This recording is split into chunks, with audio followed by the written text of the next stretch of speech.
Andy B here, still at the gathering in a field near Swindon with Christian Vision for Men. We're carrying on through to 11 o'clock for some more interviews for you.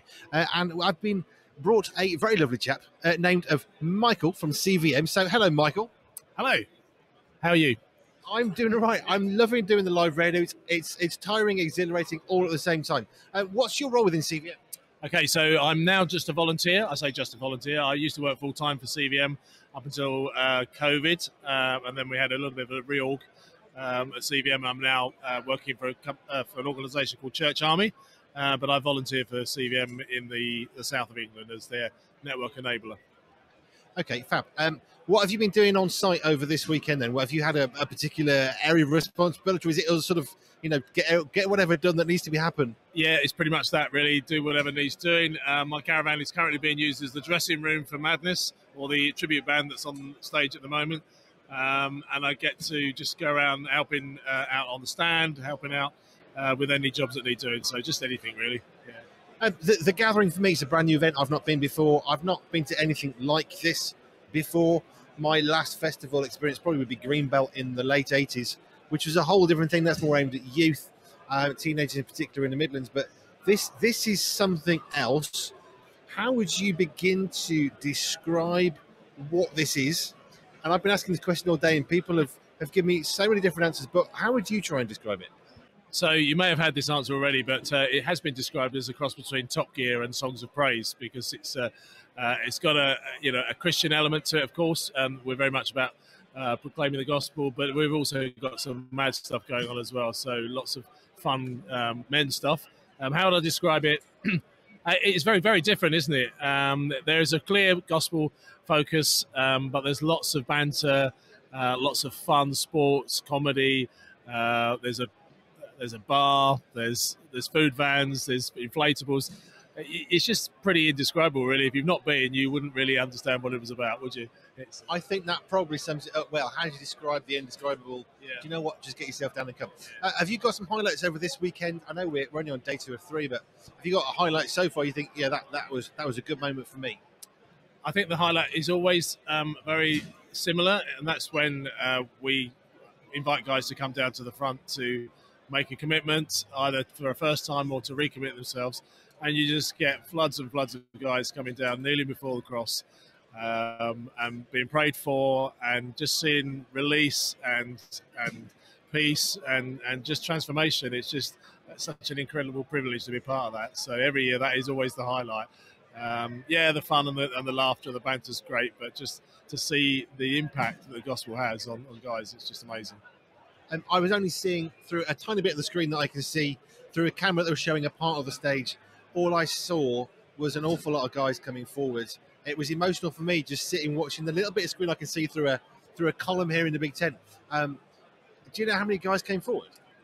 We did a quick sort of guesstimate, 80 to 90 guys, I think. And we had a similar call this morning, and there were probably 20 or 30 guys came forward this morning.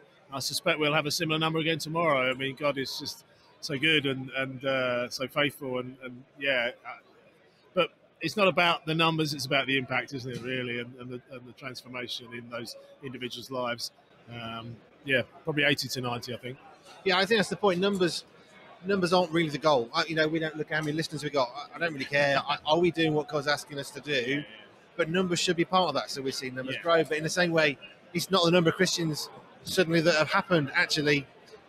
But at the same time, the fact that's happening is such testimony of everything that's going on, all the prayer and the effort to try and show Jesus in a really authentic way to guys who maybe have rejected Jesus, maybe they've never met him before, maybe it is that recommitment, but it's just this whole atmosphere is all part and parcel of the same thing. Like you say, it's that transformation of people's lives. Yeah, I think you're right. I think it's the environment that's been created in this event over the years that just allows men to feel in a place where they can make those decisions, where they can be open, honest, and it's not weird. It's not perhaps atypical of a Christian event. There is lots of banter, but it's just such a relaxed and natural environment in which to open your heart and to allow God to do great stuff. So. We've been really privileged working for CVM a little bit and going around the site and asking people yesterday, what are you looking forward to today? what are your thoughts on this? And the one thing that comes up time and time and time and time again, which is so, just I don't know, exhilarating, exciting, is people saying, this is my highlight. I look forward to this every year. I can go another year, and I'm looking forward to the one next year, because it just impacts people, and it is that transformation in the most natural of ways. Like I say, not necessarily what you see at other Christian festivals and conventions, but you know what? There's something about this which is really cool. Yeah, so I mentioned at the start that I've been working with Church Army for a while, and I've got a particular role within Church Army at events. I'm part of the events team, and I can honestly say that all the events that I've been to with Church Army over the year, there's none quite like this. It is just very special in the way it impacts guys, and there's no sort of contrivedness about it. I'm not suggesting that's the case at other festivals, but it's just so natural and so relaxed. And people just come every year, look forward to it. As you say, it's a highlight for them. They bring their mates. For some, it is, just the thing they tick off the days on the calendar for. It's amazing. The other comment that kept on coming up was people who said, what I come for? The one thing they said, 2,000 guys in a tent singing to God. Yeah. That is what it is. How have you found the worship this year? Oh, I love it. Yeah, I can lose myself in that.